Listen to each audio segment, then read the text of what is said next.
In other news, sending a message that senseless gun violence will not be tolerated. More officers now flooding city streets after 3 kids and a young adult are shot in the middle of the day. And good evening, I'm Mike Dardis. Thanks for joining us at 11 o'clock. I'm Cherie Palello. So we're expecting to hear from Cincinnati's mayor tomorrow.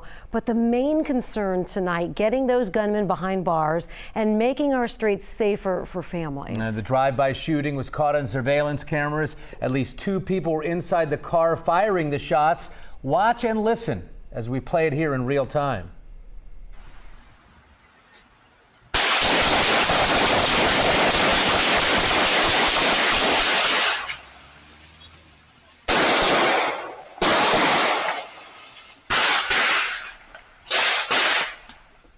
Now, sounding like a war zone, you can see people, young kids, running in every direction, trying to avoid being shot as the car just sped on out of there. There was some progress today. Police did recover that car. It was a stolen vehicle, though. They believe it was used in the drive-by. They were able to track it down in Bond Hill, about 15 minutes north of where the shooting happened in Over the Rhine. But we want to show you some newly released pictures as well that give us a closer view of the people and the guns involved. Now, in a couple of them here, you can see the person in the back passenger side seat holding a gun out the window of a black 2017 Hyundai Sonata.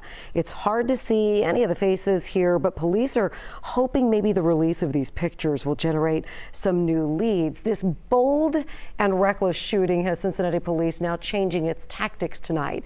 We've learned the police presence in Over the Rhine, especially near Grant Park there, will look much different starting tomorrow. And WLWT investigative reporter Jatera McGee live right now with new details. And Jatera, what have you learned? Well, Mike, CPD top brass spent the day strategizing. I'm told this plan is to deploy more officers to the area around Grant Park, especially on weekends. This plan also includes extra bike patrols in OTR and around District 1.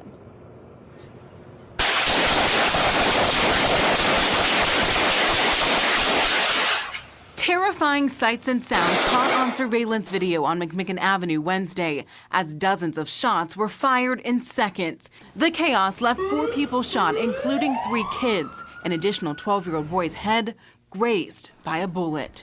It was loud, chaotic, and it was little kids, like probably even 4-year-olds, just running around, walking, seeing it happen. Now the search for the shooters inside this stolen black Hyundai is heating up. Today, Cincinnati police found the car empty and abandoned on Keene Avenue in Bond Hill. Our cameras were there as they had it towed to be processed for evidence. I was actually at work when it was happening, but I did think that it was sad. Zion Coleman and Zion Baker are both involved in the Wesley Chapel Mission, a safe space for kids in the community. It's not cool to just be riding around shooting people. It's especially when there's a lot of people out. Kids got hit yesterday. Gotta change your ways, man. The area near Grant Park has seen more than its fair share of violence. It's been a focus of police for years, and recently their efforts have been working. CPD will now dip into its overtime budget to saturate the neighborhood with officers, some calling the shooting devastating, a blow to a community often terrorized by violence. I think it's horrifying to see children have to grow up in a war zone. It's aggravating, exhausting, and the people here deserve better. And Assistant Chief Mike John tells me that he personally requested bike patrols be a part of this new response plan. He also says that, yes, this means money is coming out of the overtime budget, but he says you can't put a price on safety.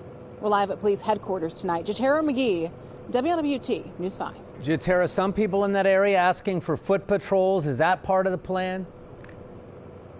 Yeah, Mike, that was one of my main questions tonight. So here's what Mike John said. He said, foot patrols absolutely make people feel safer, but when it comes to police actually responding if an emergency happens, it's just not ideal. They'd have to get back to their cruisers and get there. So he says bike patrols are a much better fit, more effective, and that's why they're such a big part of this plan. All right, Jatera McGee live for us tonight. Thanks for that part of the story, Jatera. The 3 kids hurt in the shooting. They were rushed to Cincinnati Children's. The victim in his 20s ended up at UC Medical Center. And that is where most of Cincinnati's shooting victims end up for treatment. Consider this, just this year, there have already been 124 reported shootings in the city. These neighborhoods are seeing the most right now, 14 in Over the Rhine, 12 in the West End, 11 in Roselawn, and 9 in Avondale.